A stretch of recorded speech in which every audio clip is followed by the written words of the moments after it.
আমাদের দেশে শুধু নয়, সারা পৃথিবীতে ডায়াবেটিস এবং হৃদরোগের ঝুঁকি দিনে দিনে বেড়েই চলেছে। আর এর মধ্যে যোগ হয়েছে ডায়াবেটিস রোগীদের হৃদরোগের ঝুঁকি।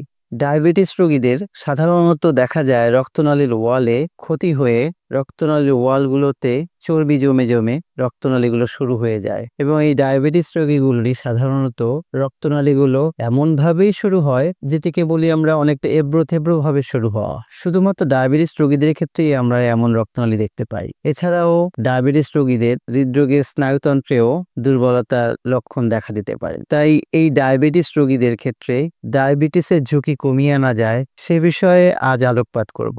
যাদের ডায়াবেটিস আছে তারা চেষ্টা করুন ধূমপান অথবা অ্যালকোহল মুক্ত থাকার। আর ডায়াবেটিস রোগীদের অন্যতম একটি বিষয় হচ্ছে তাদের রক্তে ব্লাড সুগারের পরিমাণ নিয়ন্ত্রণ করা। আর এই ব্লাড সুগার নিয়ন্ত্রণ করতে হলে প্রথম যে বিষয়টি তাদের খেয়াল রাখতে হবে সেটি হচ্ছে খাবারের তালিকা। তাদেরকে অবশ্যই সুষম খাবার গ্রহণ করতে হবে।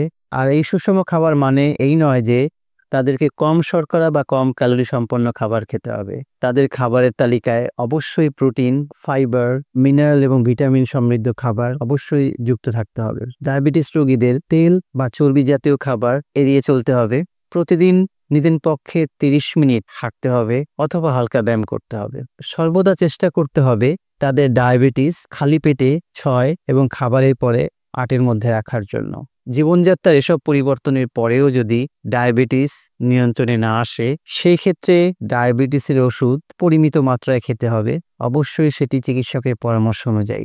ডায়াবেটিস রোগীদের একটি গুরুত্বপূর্ণ বিষয় হচ্ছে তাদের রক্তে চর্বির পরিমাণ প্রায়শই বেড়ে যায়। তাই খেয়াল রাখতে হবে তাদের শরীরে রক্তে চর্বির পরিমাণ যেন নিয়ন্ত্রণে থাকে। প্রয়োজনে বিশেষজ্ঞ ডাক্তারের পরামর্শ অনুযায়ী চর্বি কমানোর ওষুধ গ্রহণ করা যেতে পারে।